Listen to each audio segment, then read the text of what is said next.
Oke teman-teman, Assalamualaikum warahmatullahi wabarakatuh. Selamat siang. Mudah-mudahan teman-teman dimanapun itu, teman-teman dan keluarga dalam keadaan sehat walafiat ya. Jadi untuk pertemuan kuliah ke-9 kali ini kita masih tetap menggunakan sistem online ya, sistem daring. Jadi di pertemuan kali ini kita akan membahas mengenai pengelolaan gulma dengan cara mekanis maupun dengan cara kultur teknis, karena memang kedua cara pengendalian ini tidak dapat dipisahkan satu dengan yang lainnya karena memang mirip-mirip begitu. Oke, baik, untuk mengefisiensikan waktu saya akan mulai. Jadi untuk yang pertama itu di sini kita ada pengelolaan gulma. Kembali lagi ke konsep awal bahwa pengelolaan gulma itu terbagi menjadi 3. Yang pertama ada pencegahan atau preventif, yang kedua ada pengendalian yang sifatnya responsif atau kuratif, kemudian ada pemanfaatan gulma. Oke, kita akan bahas poin pertama mengenai pencegahan.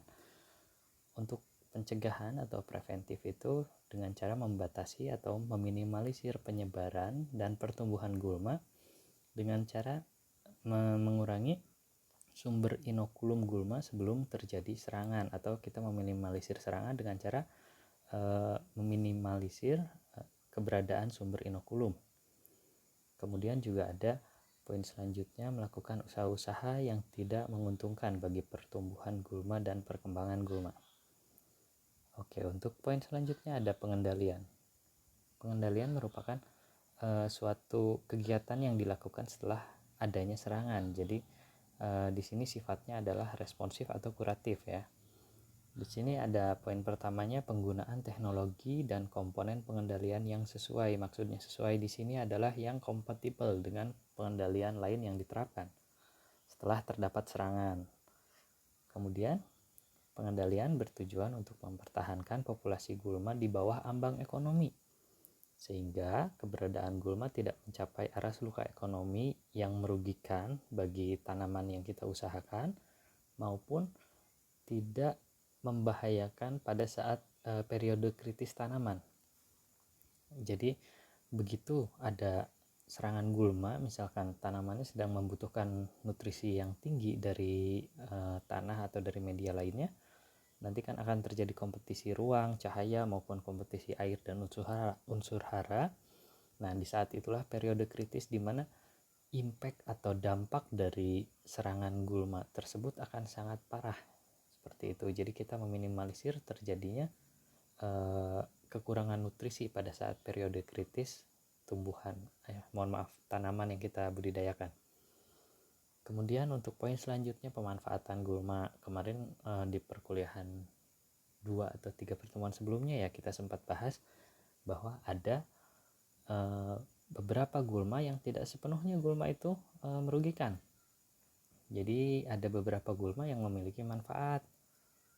Nah, di sini kita ada poin pertamanya, pemanfaatan gulma sebagai sebagai nilai fungsi maupun nilai ekonominya. Nah, untuk nilai fungsi contohnya seperti pemanfaatan gulma sebagai obat-obatan, kemudian sebagai pestisida nabati, kemudian ada pembuatan kompos dan lain-lain. Nah, untuk yang nilai ekonomisnya ada pemanfaatan gulma untuk kerajinan tangan. Kalau dulu saya pernah baca itu ada pemanfaatan limbah eceng gondok, sebetulnya bukan limbah sih, tapi pemanfaatan gulma eceng gondok sebagai kerajinan tangan. Jadi dibuat tas, dibuat sendal, dibuat pokoknya banyak bentuk kerajinan.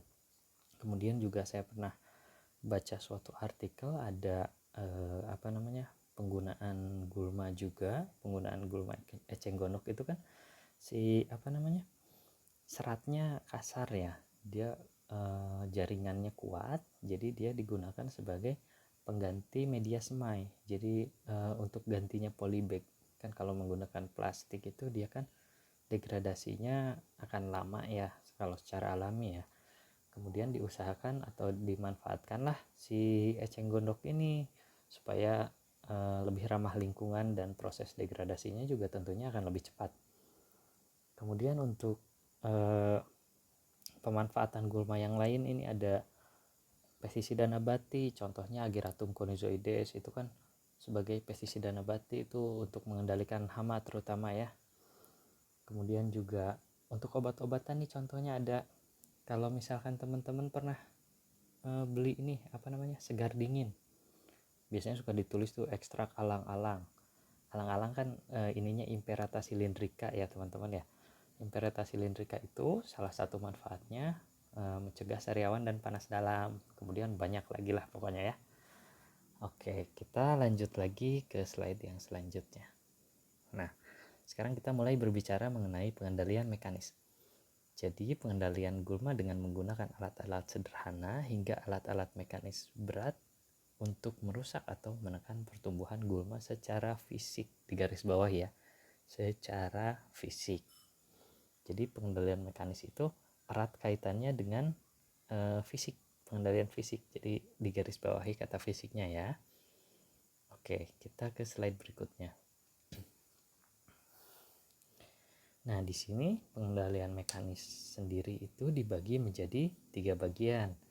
Yang pertama ada jenis pengendalian mekanis secara manual, kemudian semi mekanis dan full mekanis atau mekanis penuhnya.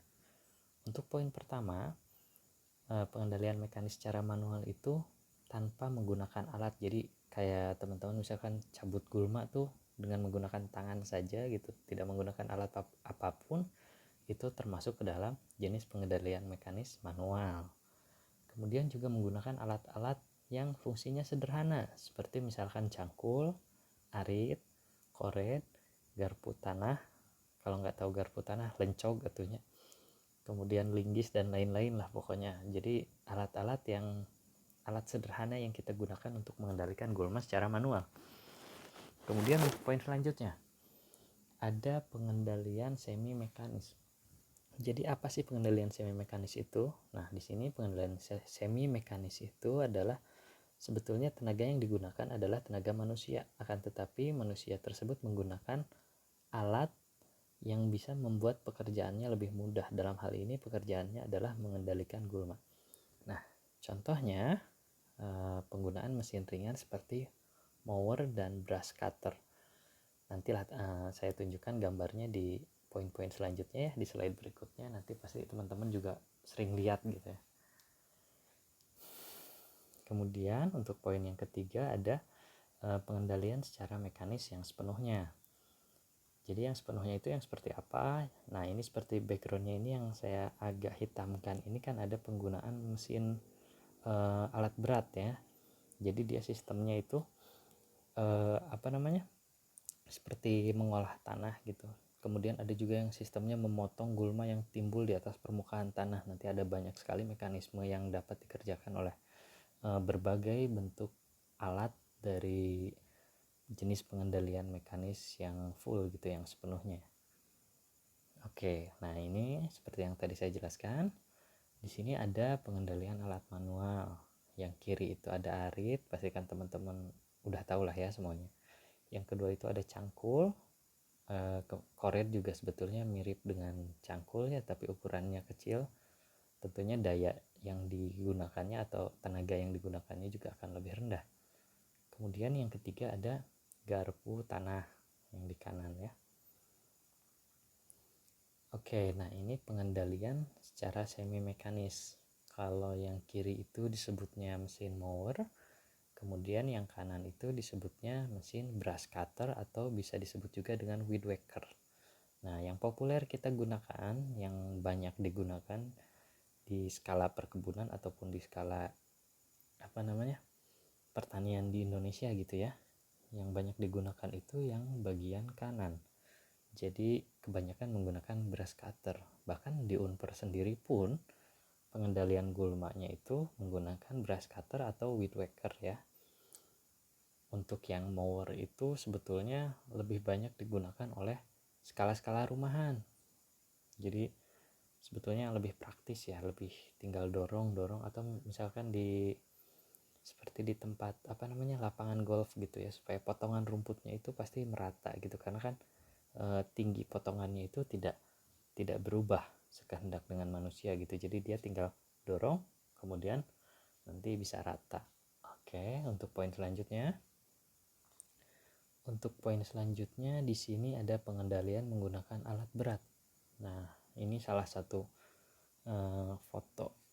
Jadi dari video yang saya tonton gitu, kebetulan tadi saya dapat video cukup menarik, bahkan sangat menarik lah, sangat mengedukasi sekali. Jadi di sini ada contoh-contoh penerapan pengendalian mekanis itu yang seperti apa, nanti linknya saya beri di belakang ya. Jadi ini contohnya itu dia menggunakan alat, jadi ada piringan yang berbentuk bintang itu dia sekaligus membalik tanah, sekaligus juga memotong gulma yang berada di permukaan tanah. Seperti itu mekanisme kerjanya. Nah, sekarang ke contoh-contohnya ya. Contoh praktik penggunaan contoh praktik penyiangan gulma. Jadi menyiangi gulma atau pencabutan gulma dilakukan secara manual itu sangat banyak ya. Mungkin di Indonesia ini kebanyakan petani itu masih menggunakan cara pengendalian gulma yang konvensional, dan itu tidak salah, tidak sepenuhnya negatif karena ada juga sisi positifnya. Baik, sekarang kita lihat poin-poinnya. Yang pertama ini lebih sesuai untuk gulma semusim.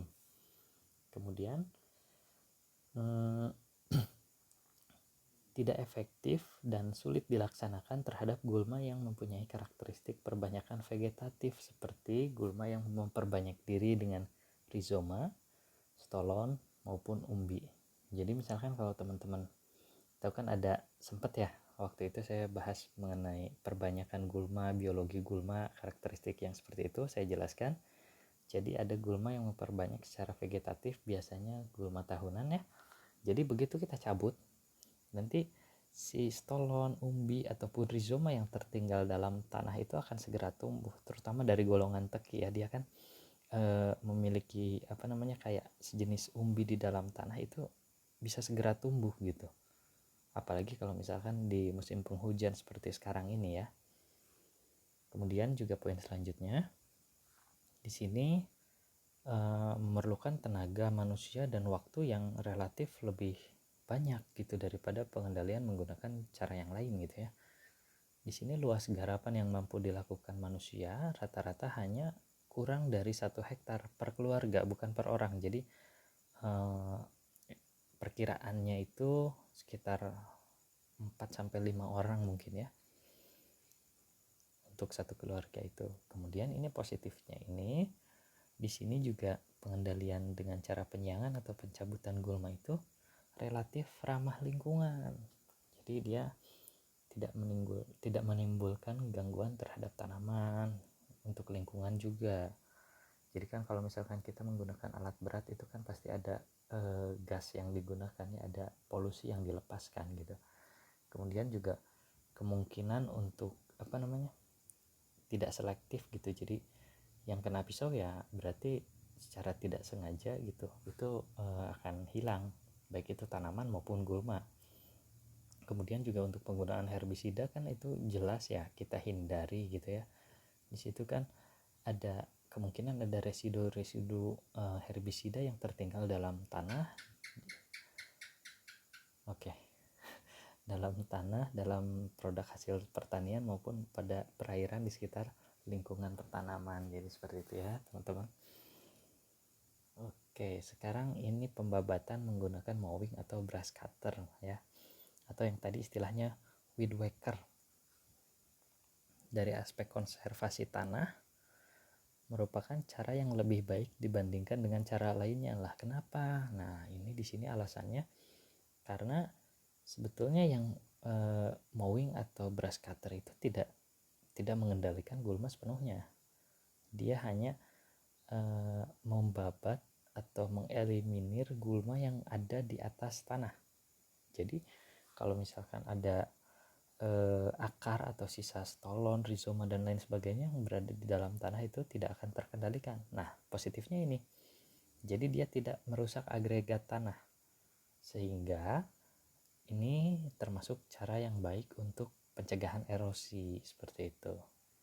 Kemudian waktu pelaksanaannya disesuaikan dengan sifat gulma yang dihadapi. Kayak gimana sih? Nah, misalkan ada gulma yang ininya tahunan gitu ya, gulma semusim gitu. Dia kan perbanyakannya lebih banyak ke generatif ya, menghasilkan biji. Biasanya kan bijinya gulma tuh aneh-aneh ya. Begitu dia memproduksi biji, ada biji yang bisa terbang, ada biji yang bisa menempel, dan banyak lagi ya. Nah, begitu dibabat menggunakan mowing atau brush cutter, contohnya aja inilah Imperata cylindrica. Begitu dia membentuk biji, membentuk bunga, si bijinya itu akan sangat mudah sekali tertiup angin. Coba teman-teman bayangkan ketika ada gaya di bawah bagian batangnya dengan brush cutter ini, kita babat, pasti kan otomatis tergoyang tuh si gulma tuh. Dengan tergoyang seperti itu sudah cukup untuk menyebarkan bijinya. Oke. Nah, ini poin ketiga juga, penggunaan atau pengendalian yang seperti ini tuh sangat populer sekali di Indonesia ya. Seperti di perkebunan besar, perkebunan rakyat, maupun di bidang hortikultura. Termasuk tadi juga di kampus kita sendiri ya. Kita masih menggunakan sistem yang seperti ini. Sebetulnya sistem ini cukup bagus dengan catatan si operatornya juga mengetahui kapan sih waktu pengendalian yang tepat gitu ya. Nah, ke poin selanjutnya di sini ada pengelolaan tanah atau pengolahan tanah. Jadi pengolahan tanah ini dimaksudkan untuk membalik tanah supaya biji gulma yang ada di dalam tanah itu dapat tumbuh. Kan biasanya dia dalam tanah itu dalam keadaan dorman ya. Begitu dia dibalik, misalkan ada cahaya, dan cahaya merupakan salah satu faktor yang menentukan perkecambahannya, dia akan tumbuh. Kemudian kita akan tahu bahwa pengendalian apa sih yang baik untuk dilakukan gitu ya. Nah, di sini ada dua tipe tipe pengolahan tanah. Jadi untuk yang pertama, untuk gulma semusim yang reproduksinya kebanyakan itu berupa biji, pengolahan tanah secara dangkal dengan intervalnya beberapa kali dan cukup gitu ya. Cukup dalam artian agak sering mungkin ya. Kemudian hal tersebut dapat menumbuhkan biji gulma yang terangkat. Seperti tadi saya jelaskan, setelah terangkat nanti akan tumbuh, kemudian kita tentukan lagi pengendalian apa sih yang cocok untuk diterapkan gitu ya. Kemudian untuk gulma tahunan, jadi yang organ reproduksinya vegetatif seperti menggunakan rizoma, stolon maupun umbi, yang sangat berperan itu pengolahan tanah dengan pengolahan tanah yang dalam, jadi agak dalam gitu ya, kita mengolah tanahnya. Kemudian diikuti lagi dengan pengolahan tanah yang dangkal beberapa kali untuk menumbuhkan biji atau propagul vegetatif. Propagul itu sumber inokulum ya, jadi apa ya istilahnya, biangnya atau sesuatu yang bisa menumbuhkannya gitu ya, itu teh bibitnya gitulah. Nah, jadi setelah nanti tumbuh ya kita kendalikan lagi dengan komponen pengendalian yang lainnya. Oke. Nah, sekarang di poin selanjutnya ini ada contoh pengendalian dengan cara menginjak atau membenamkan gulma. Di sini mungkin kalau teman-teman ada yang pernah lihat gitu ya. Kalau dulu zaman saya kecil di Tasik itu masih banyak sekali petani-petani yang membajak sawah, membajak lahan gitu ya dengan menggunakan tenaga ternak.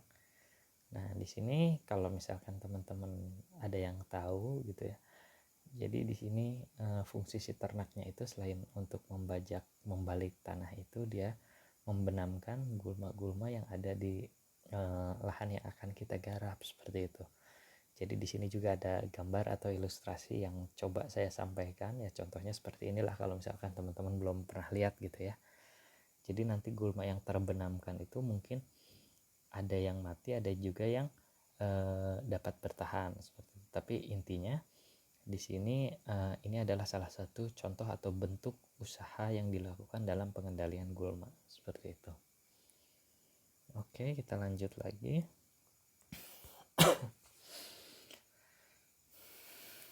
Nah, di sini ada pengendalian gulma dengan cara dibakar atau menggunakan api. Sebetulnya kalau misalkan dibakar ini kan ada pasti outputnya adalah arang ya, yang mana kita tahu bahwa arang itu kan mengandung banyak sekali unsur karbon yang tentunya sangat baik untuk pertumbuhan tanaman. Nah, sekarang di sini dia memiliki kelebihan.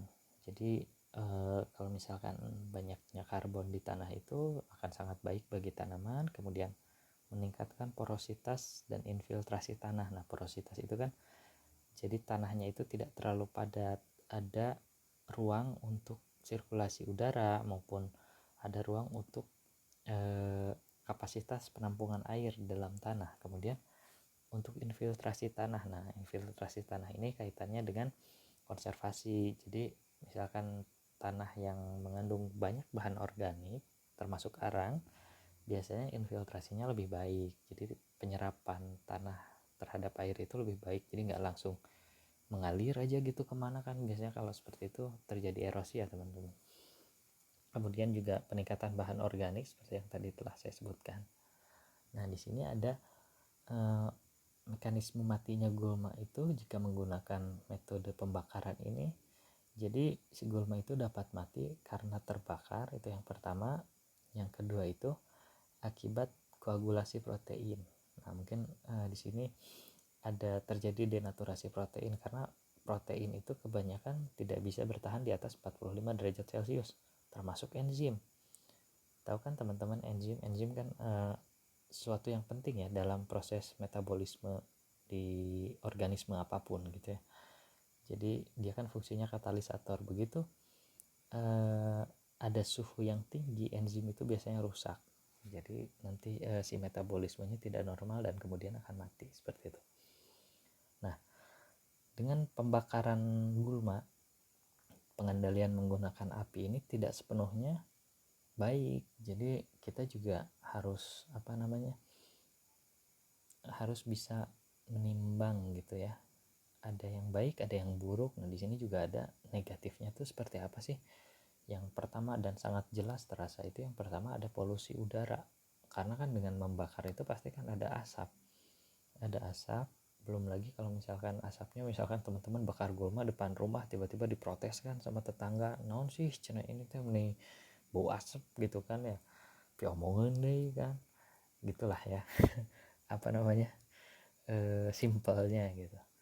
Kemudian juga ini yang ada yang bahaya sekali itu terjadinya kebakaran hutan nih. Mungkin teman-teman kalau kurang hati-hati misalkan bakar tumpukan gulma, niatnya mau mengendalikan malah jadi membakar areal yang luas gitu. Apalagi untuk tanah-tanah di daerah yang gambut ya, lahan gambut kan dia biasanya karena bahan organiknya banyak, dia itu biasanya bisa apinya itu tetap menyala di dalam tanah. Coba bayangkan kalau sudah terjadi seperti itu, yang dirugikan bukan hanya teman-teman tapi negara juga bisa rugi karena hal tersebut gitu ya, selain dari masalah polusi tadi.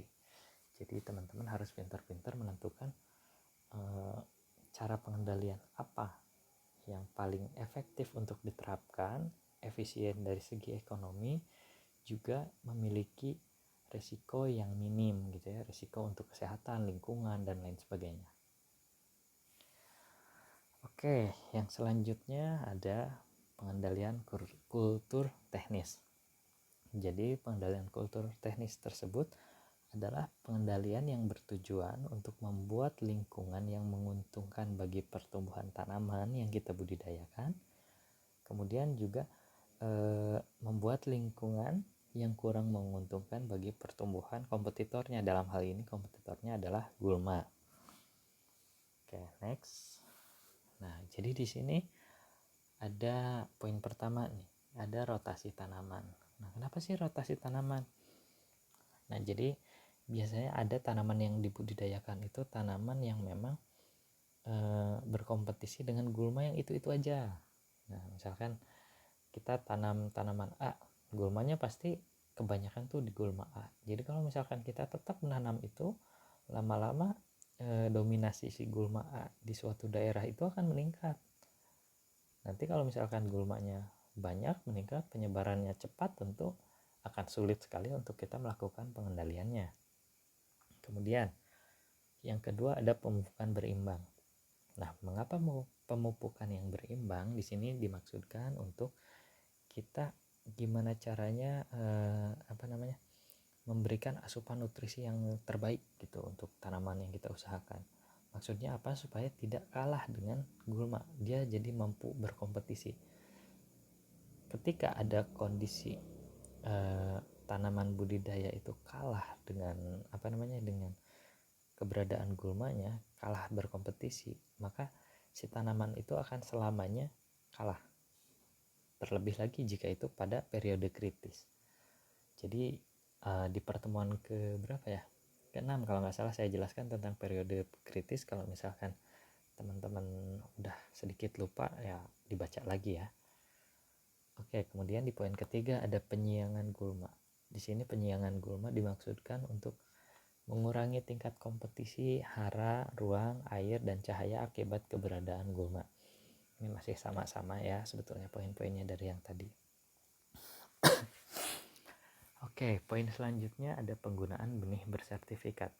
Nah, biasanya kalau misalkan teman-teman pernah beli benih bersertifikat tuh di belakangnya tuh biasanya ada tulisan gini. Kontaminasi gulma 1% misalkan. Nah, itu dia tidak menjamin kan. Benih bersertifikat pun hanya bisa menjamin kemurnian benihnya sebesar 99%. Apalagi kalau benihnya asal-asalan. Mungkin teman-teman nanam cabai misalkan benihnya asal, yang jadi cabainya 20 biji, tiba-tiba ada gulmanya ada 5 biji, kan itu udah berapa persennya? Udah 20%-nya kan? Jadi teman-teman harus pinter-pinter gitu ya. Milih benih bersertifikat juga salah satu komponen pengendalian secara kultur teknis yang bisa diterapkan. Kemudian ada pengaturan jarak tanam. Nah, kenapa sih pengaturan jarak tanam? Di sini kita usahakan supaya si tanaman mendapatkan hara yang optimal. Dan begitu ada gulma, misalkan ada gulma tumbuh, dia tidak akan langsung berkompetisi secara langsung gitu. Jadi misalkan ada gulma tumbuhnya lebih tinggi dari si tanaman yang kita usahakan. Kalau misalkan dekat, itu kan pasti akan berkompetisi secara hara, ruang maupun cahaya juga kan pasti tertutupi karena dia lebih tinggi. Nah, dengan pengaturan jarak tanam ini diharapkan bisa meminimalisir hal-hal tersebut. Kemudian juga ada pemulsaan. Pemulsaan juga banyak ya pemulsaan. Mungkin ada yang pernah dengar MPHP, mulsa plastik hitam perak. Nah, itu biasanya kita gunakan di suatu lahan pertanaman itu, kita beri mulsa tujuannya supaya si gulma itu tidak tumbuh karena tidak mendapatkan sinar matahari seperti itu. Kemudian juga kita ada mulsa jerami, ada mulsa menggunakan sekam, banyaklah pokoknya pengaplikasian teknik-teknik yang bisa kita terapkan gitu untuk mengendalikan gulma ini. Kebetulan saya juga coba di rumah, jadi seadanya gitu ya. Saya pakai sekam, saya coba di beberapa pot gitu, ada yang saya beri sekam di atasnya, ada juga yang tidak diberi sekam. Hasilnya, jadi setelah menggunakan si sekam ini tuh pertumbuhan gulmanya jadi sama sekali tidak ada. Kalau yang nggak pakai si sekam ini, dia si gulma-gulmanya pada tumbuh.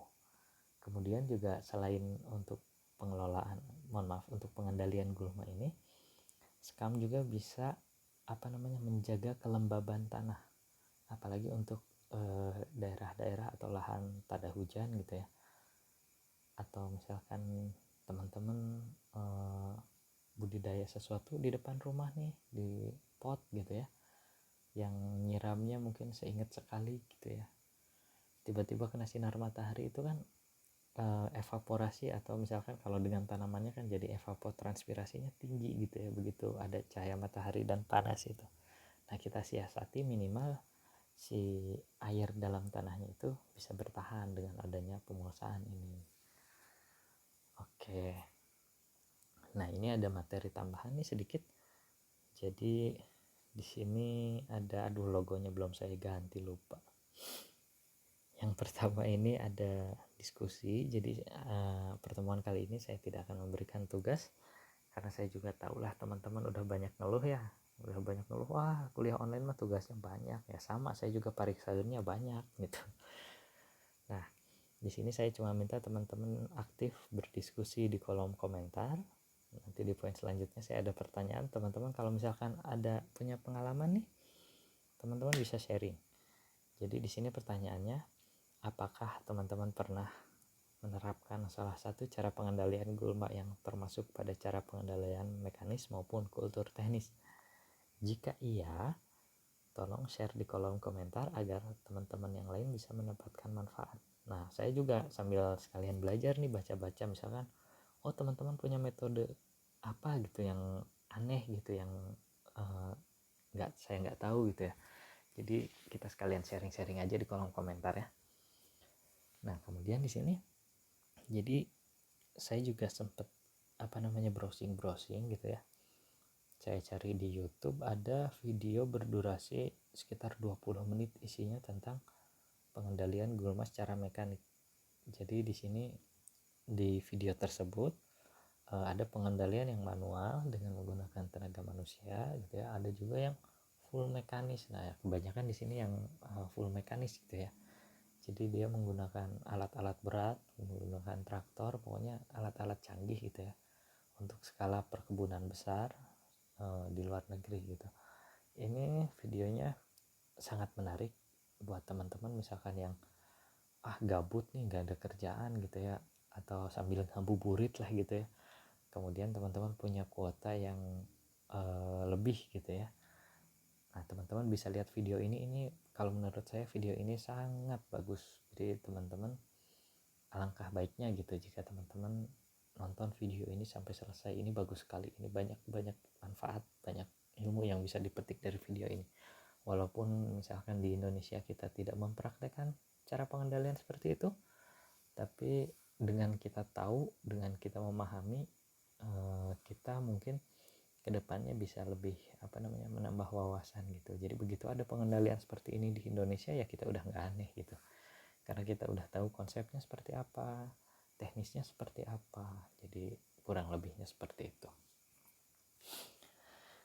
Oke, baik, mungkin sekian presentasi saya untuk kuliah kali ini. Mohon maaf apabila banyak kekurangan. Wassalamualaikum warahmatullahi wabarakatuh.